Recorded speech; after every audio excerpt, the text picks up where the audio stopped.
Hello student, this is Mudassir Raza from impact biology class. आज के इस वीडियो में हम लोग देखेंगे मैट्रिक का साइंस का पेपर देखेंगे, है ना। Previous year question paper class 10 का साइंस का हम लोग क्वेश्चन पेपर डिस्कस करेंगे। साइंस में फिजिक्स, केमिस्ट्री, बायोलॉजी तीनों रहता है, तो चलिए डिस्कस करते हैं। जो भी बच्चे मैट्रिक में हैं देख लेंगे, एकदम सटीक एक्सप्लेनेशन बताया जाएगा इसका, है ना। और पूरा हिंदी मीडियम में है तो कोई दिक्कत ही नहीं है। चलिए, तो पहला क्वेश्चन है कि सिलिका क्या है। नहीं, पहला नहीं है ये।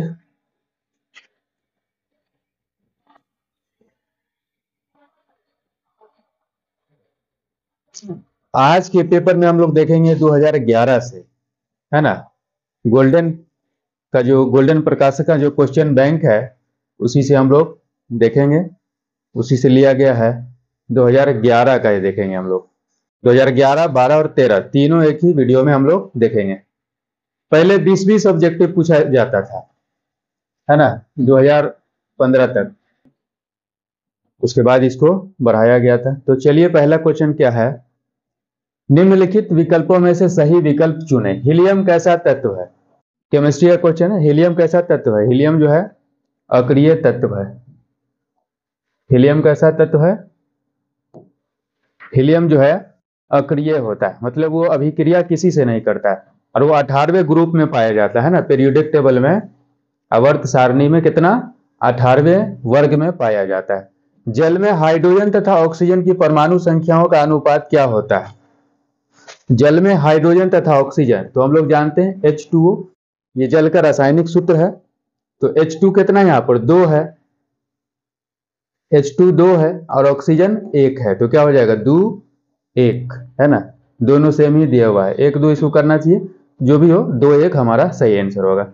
और अगला कि आवर्त सारणी में कितने आवर्त होते हैं। आवर्त सारणी में ऐसे जो बनाया जाता है,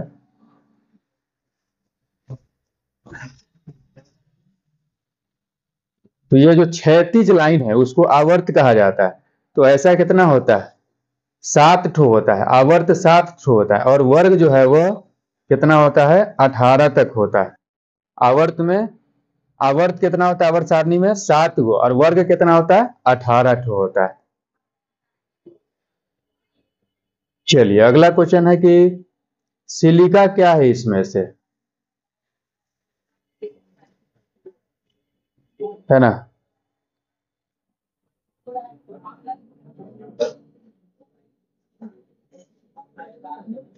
सिलिका क्या है। सिलिका क्या है, धातु, अधातु, उपधातु, इनमें से कोई नहीं।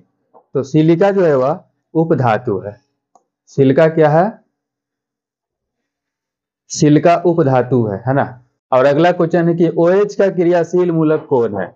OH किसका है, OH जो क्रियाशील है वो अल्कोहल है। प्रकृति में ऑक्सीजन का संतुलन कैसे बना रहता है। तो प्रकाश संश्लेषण के द्वारा ऑक्सीजन का संतुलन बना रहता है। प्रकाश संश्लेषण में पेड़ पौधे CO2 लेकर के ऑक्सीजन मुक्त करते हैं, तो इससे बैलेंस जो है वो बना रहता है। और पौधों में श्वसन क्रिया के अंतर्गत ADP के टूटने से कितनी ऊर्जा मुक्त होती है। ADP नहीं, ATP होना चाहिए यहाँ पर। तो ATP के टूटने से कितनी ऊर्जा मुक्त होती है, 30.5 किलो जूल पर मोल। और अगला है कि हृदय के कोष्ठक में, मानव हृदय में कितने कोष्ठक होते हैं, है ना। मानव हृदय में कितने कोष्ठक होते हैं, 4 होते हैं। 2 अलिंद और 2 निलय, 2 अलिंद और 2 निलय होता है, तो टोटल कितना हो जाएगा, 4 कोष्ठक होता है। और अगला है कि मानव हृदय का औसत प्रकुंचन दाब है लगभग, प्रकुंचन दाब कितना होता है। सिस्टोलिक प्रेशर बोला जा रहा है। सिस्टोलिक प्रेशर वह प्रेशर है जिस प्रेशर के द्वारा ब्लड जो है हृदय से पूरे शरीर में आर्टरी के द्वारा रक्त पंप किया जाता है, उसको कहते हैं प्रकुंचन दाब। और दूसरा होता है अनुशीथिलन दाब, जिसमें आर्टरी और वेन रिलैक्स करता है, उसको कहते हैं अनुशीथिलन दाब कहते हैं, या डायस्टोल कहा जाता है। तो सिस्टोलिक प्रेशर कितना होता है, 120 होता है। जानते हैं कि नॉर्मल जो है 120-80 होना चाहिए, तो 120 जो है वह प्रकुंचन होता है और 80 जो है वह अनुशीथिलन होता है। अगला क्वेश्चन है कि पौधों में वाष्पोत्सर्जन किस भाग में होता है? पौधों में वाष्पोत्सर्जन किस भाग में होता है? जड़ में, तना में, पत्ता में, फूल में। तो वाष्पोत्सर्जन क्या है? पौधों के पत्तियों से वाष्प के रूप में जल का निष्कासन होना ही वाष्पोत्सर्जन कहलाता है। तो सही आंसर हो जाएगा सी, पत्ता सही आंसर हो जाएगा। और अगला क्वेश्चन है कि कृत्रिम वृक्क किन अपशिष्ट उत्पादों को रुधिर से अपोहन द्वारा पृथक करता है? कृत्रिम वृक्क, कृत्रिम वृक्क का मतलब है कि आर्टिफिशियल किडनी। जब हमारा किडनी जो है प्राकृतिक रूप से जो दिया गया है वो खराब हो जाता है, नॉन फंक्शनल हो जाता है, तो कृत्रिम वृक्क लगाया जाता है। तो हमारे शरीर का जो मुख्य जो अपशिष्ट पदार्थ है जिसको शरीर से निकालता है, किडनी जो निकालता है वो है नाइट्रोजन। तो उसी को निकालने के लिए कृत्रिम वृक्क का उपयोग किया जाता है। और अगला क्वेश्चन है कि हाइड्रा में प्रजनन किस विधि के द्वारा होता है?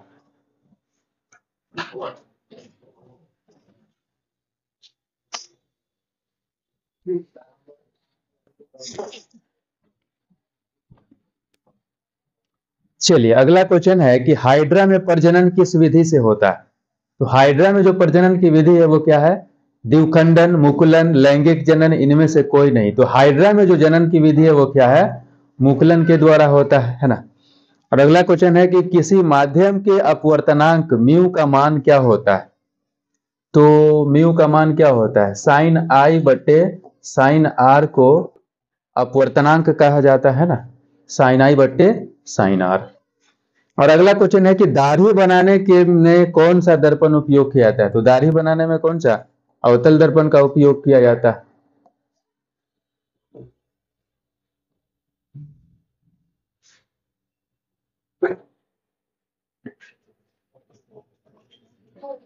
और 15वां क्वेश्चन है कि स्पेक्ट्रम में किस रंग का की विकिरण का झुकाव अधिक होता है? स्पेक्ट्रम में किस रंग के विकिरण का अधिक झुकाव होता है ना? तो बैंगनी का झुकाव जो है वो ज्यादा होता है। और अगला क्वेश्चन है कि विद्युत फ्यूज विद्युत धारा के किस प्रभाव पर कार्य करता है? तो विद्युत फ्यूज जो है उष्मीय प्रभाव पर कार्य करता है ना, उष्मीय प्रभाव पर कार्य करता है।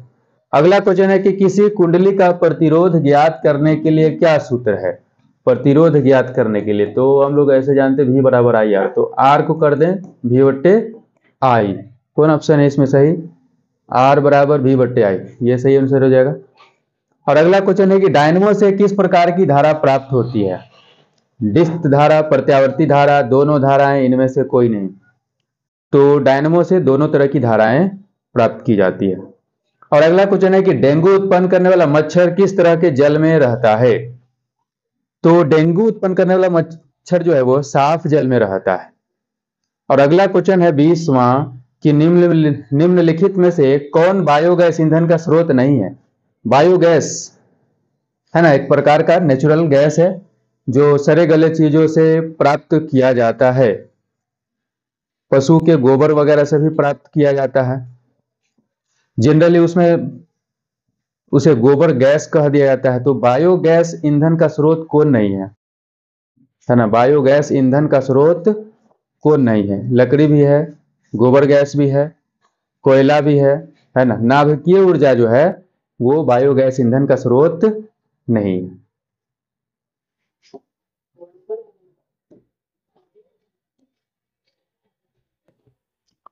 और इसी प्रकार से अब देखेंगे हम लोग 2012 का क्वेश्चन पेपर देखेंगे। पायरुवेट के विखंडन से कार्बन डाइऑक्साइड जल तथा ऊर्जा देता है और यह क्रिया होती है। पायरुवेट के विखंडन से कार्बन डाइऑक्साइड जल तथा ऊर्जा देता है और यह प्रक्रिया कहाँ होती है? तो माइटोकॉन्ड्रिया में होती है। कहाँ होती है? पायरुवेट का विखंडन जो है याद रखना सिंपली माइटोकॉन्ड्रिया में होता है। कई स्टेज से होता है उसमें, तो माइटोकॉन्ड्रिया में होता है। और अगला क्वेश्चन है कि निम्न में कौन सा पदार्थ लेंस बनाने के लिए प्रयुक्त नहीं किया जाता है? तो क्ले का उपयोग, मिट्टी का उपयोग लेंस बनाने के लिए उपयोग नहीं किया जाता है, क्योंकि यह अपारदर्शी होता है, इसलिए इसका उपयोग लेंस बनाने के लिए नहीं किया जाता है। और अगला क्वेश्चन है कि किसी बिंब का वास्तविक प्रतिबिंब समान आकार का प्राप्त करने हेतु बिंब को उत्तल लेंस के सामने कहां पर रखना चाहिए? तो वक्रता केंद्र पर रखने से क्या होता है? समान आकार का प्रतिबिंब प्राप्त होता है। अगला क्वेश्चन है कि सामान्य दृष्टि के वयस्क के लिए सुस्पष्ट दर्शन की अल्पतम दूरी कितनी होती है? स्पष्ट दर्शन की न्यूनतम दूरी कितनी होती है? तो 25 सेंटीमीटर होती है। ऐसे क्वेश्चन में बहुत ध्यान देना होता है। मीटर, सेंटीमीटर, ये सब कंफ्यूजन करता है। मीटर है ना, 2.5 है, सेंटीमीटर है, सीधे 25 सेंटीमीटर। और अगला क्वेश्चन है कि लोहे की परमाणु संख्या कितनी होती है? तो लोहे की परमाणु संख्या कितनी है? आयरन का 26 एटॉमिक नंबर है ना। ये लगभग एक सवाल हर साल रहता ही है, तो इसको हम लोग कम से कम 50 तक ले याद कर ले एटॉमिक नंबर को, तो हो जाएगा, उसमें सवाल बन जाएगा। और अगला क्वेश्चन है कि कोई विलयन लाल लिटमस पत्र को नीला कर देता है तो उसका पीएच क्या होगा? जब लाल लिटमस पत्र को नीला करता है तो वो होगा एसिड, वो एसिड होगा। और एसिड का पीएच कितना होता है? 7 से कम होता है। बेस का पीएच 7 से ज्यादा होता है। तो इसमें कौन ऑप्शन है 7 से कम? ये वाला ऑप्शन है, सही आंसर हो जाएगा।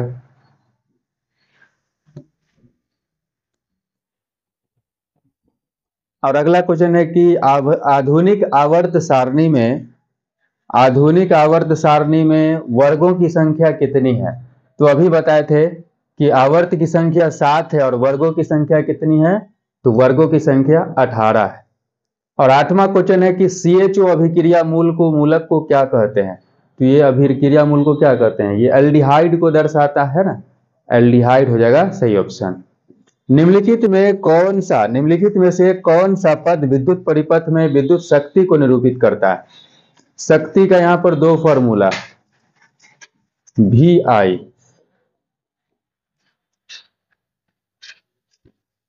आई है और एक है निरूपित नहीं करता है, एक होता है P बराबर V² तो ये भी तो है, निरूपित कर ही रहा है, और दूसरा ये भी निरूपित कर रहा है।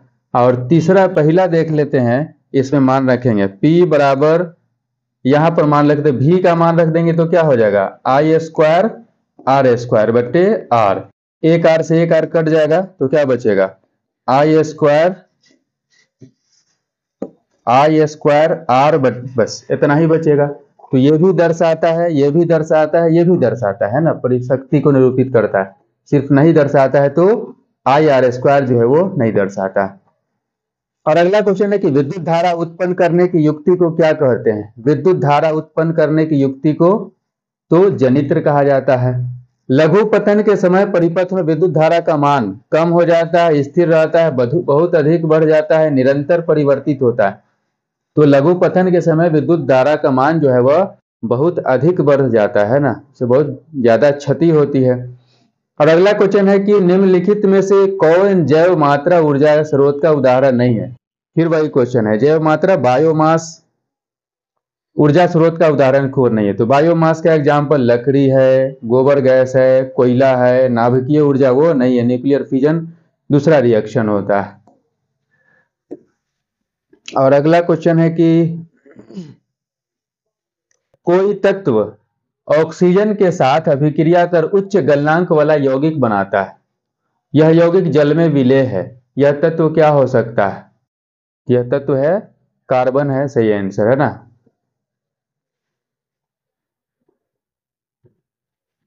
और अगला क्वेश्चन है कि एथेन का आणविक सूत्र इतना है C2H6 इथेन नहीं, ये एथेन है, H ये एथेन होता है। एक कार्बन रहता है तो मीथेन, दो कार्बन को इथेन कहते हैं। सिंगल बॉन्ड है तो इथेन होगा। तो इसमें बोला क्या है कि आणविक सूत्र है, कितना सह संयोजन कोवैलेंट बॉन्ड कितना है? 1 2 3 4 5 6 7 तो इसमें सही आंसर रहेगा। सह संयोजक बंधन कितना है? 7 गो सही होगा। और अगला क्वेश्चन है कि ओजोन के अणु में ऑक्सीजन के परमाणु की संख्या कितनी होती है? इसको ओजोन कहते हैं। तो कितना? 3 ठो ऑक्सीजन से मिलकर बना है, तो इसका सही आंसर हो जाएगा 3। और अगला क्वेश्चन है कि मनुष्य में वृक्क एक तंत्र का भाग है जो संबंधित है। वृक्क किससे संबंधित है? किडनी उत्सर्जन से, शरीर के द्वारा जो अपशिष्ट पदार्थों का उत्सर्जन करना है, खासकर नाइट्रोजनी पदार्थ का, तो किसके द्वारा होता है? उत्सर्जन से होता है ना। और दो तंत्रिका कोशिका के मध्य खाली स्थान को क्या कहते हैं? दो तंत्रिका कोशिका के मध्य खाली स्थान को क्या कहा जाता है? एक तंत्रिका कोशिका का एक्सॉन टर्मिनल और दूसरे तंत्रिका कोशिका का डेंड्राइट, दोनों के बीच में जो खाली स्थान होता है उसे सिनेप्स कहा जाता है। और अगला क्वेश्चन है कि पराग कोश में होते हैं। पराग कोश में क्या होता है? परागन में, परागकण में क्या होता है? पराग कोश में क्या होता है ना। तो पराग कोश में क्या होता है? परागकण पाया जाता है। पराग कोश में परागकण पाया जाता है। और अगला क्वेश्चन है कि विकासीय दृष्टि से हमारी किससे अधिक समानता है? तो विकासीय दृष्टि से हमारी समानता जो है चिंपैंजी से ज्यादा है। और मुकुलन द्वारा अलैंगिक जनन किस में होता है? तो मुकुलन द्वारा जो है वह यीस्ट में होता है। चलिए, तो ये 2012 का भी हो गया। अब हम लोग देखेंगे 2013 का क्वेश्चन पेपर देखेंगे, है ना। सब में 20-20 क्वेश्चन पूछा गया है। चलिए, तो अगला है कि संगमरमर का रासायनिक सूत्र क्या है? संगमरमर का रासायनिक सूत्र, इसे लाइमस्टोन भी कहते हैं, CaCO3।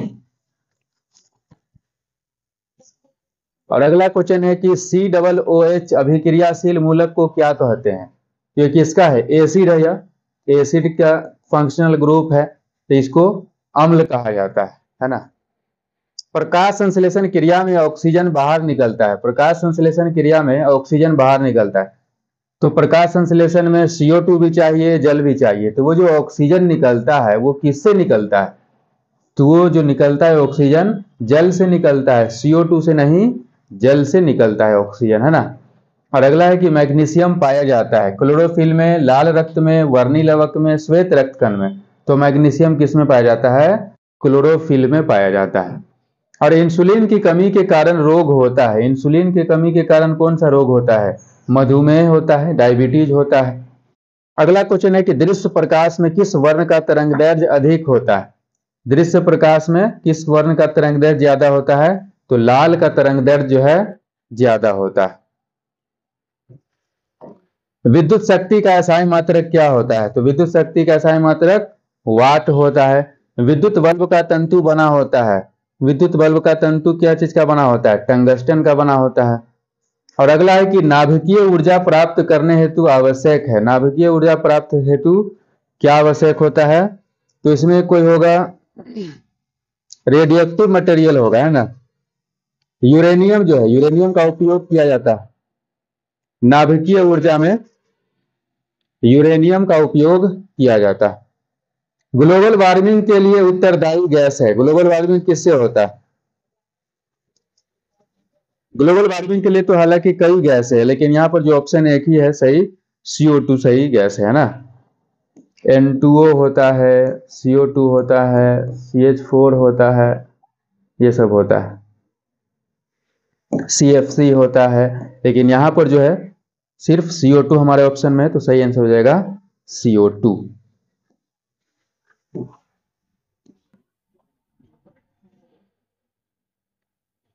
और अगला क्वेश्चन है कि लिटमस विलियन बैंगनी रंजन का होता है, जो निम्न में से किसे निकाला जाता है?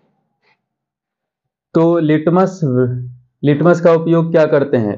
अम्लीयता या क्षारीयता को जांचने के लिए उपयोग किया जाता है ना। तो यह होता है लाइकेन से प्राप्त किया जाता है।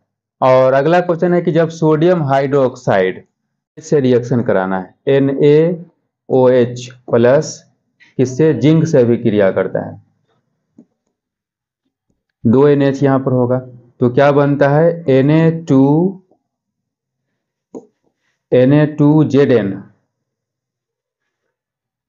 O2 plus H2O। Na2ZnO2 plus H2O सब बैलेंस है। 2 हाइड्रोजन इधर भी है, 2 हाइड्रोजन इधर भी, 2 ऑक्सीजन इधर भी है, 2 ऑक्सीजन उधर भी है, 2 Na इधर भी है, 2 हाइड्रोजन भी है ना। जिंक इधर भी एक है, इधर भी एक है। तो Na2Zn Na2ZnO2 कौन वाला ऑप्शन सही है? Na2ZnO2 प्लस H2, ये सही आंसर हो जाएगा, है ना, डी ऑप्शन सही होगा। Na2ZnO2 प्लस H2 सही है।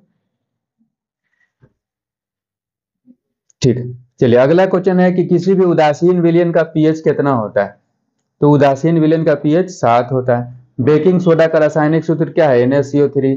एक्वा रेजिया में HCl एवं HO3 का अनुपात क्या होता है? तो बहुत इसको याद रखना, 1:3 अनुपात होता है, 1:3। HCl 1:3 अनुपात में पाया जाता है, HCl और HNO3। और द्विखंडन होता है, द्विखंडन किसमें होता है? अमीबा में, पैरामीशियम में, लेशमिनिया में, इनमें से सभी। तो द्विखंडन एक प्रकार का अलैंगिक जनन का प्रकार है जिसमें शरीर जो है 2 भागों में बट जाता है। तो अमीबा, पैरामीशियम, लेशमिनिया इन सभी में पाया जाता है। और फूल में नर जनन अंग होता है। फूल में नर जनन अंग क्या होता है? पुंकेसर होता है। और अंडाणु निषेचित होता है। मानव मादा में अंडाणु निषेचित कहाँ होता है? तो फैलोपियन नलिका में होता है। अंडवाहिनी नलिका में अंडाणु, शुक्राणु और अंडाणु का निषेचन होता है। और अगला है, अवतल लेंस के लिए आवर्धन m बराबर क्या होता है? V/U। प्रतिबिंब की ऊंचाई बट्टे प्रतिबिंब दूरी बट्टे वस्तु की दूरी, है ना, H' भी कहा जाता है, H'/H। प्रतिबिंब की ऊंचाई बट्टे वस्तु की ऊंचाई। और अगला क्वेश्चन है कि गोलीय दर्पण में फोकसांतर एवं वक्रता त्रिज्या के बीच क्या संबंध है? F = R/2। और ये कोई गलत है? ये भी सही है। ये एक ही ऑप्शन देना चाहिए, F = R/2, है ना, ये ऑप्शन सही होगा। तो इसी प्रकार से और भी वीडियो हम लोग देखेंगे, प्रीवियस ईयर क्वेश्चन पेपर पिछले साल का जितना भी पूछा गया है, और भी इंपॉर्टेंट क्वेश्चन वगैरह हम लोग देखेंगे। तो इसी तरह और भी वीडियो पाने के लिए हमारे यूट्यूब चैनल को सब्सक्राइब करें, लाइक करें और कमेंट भी करें।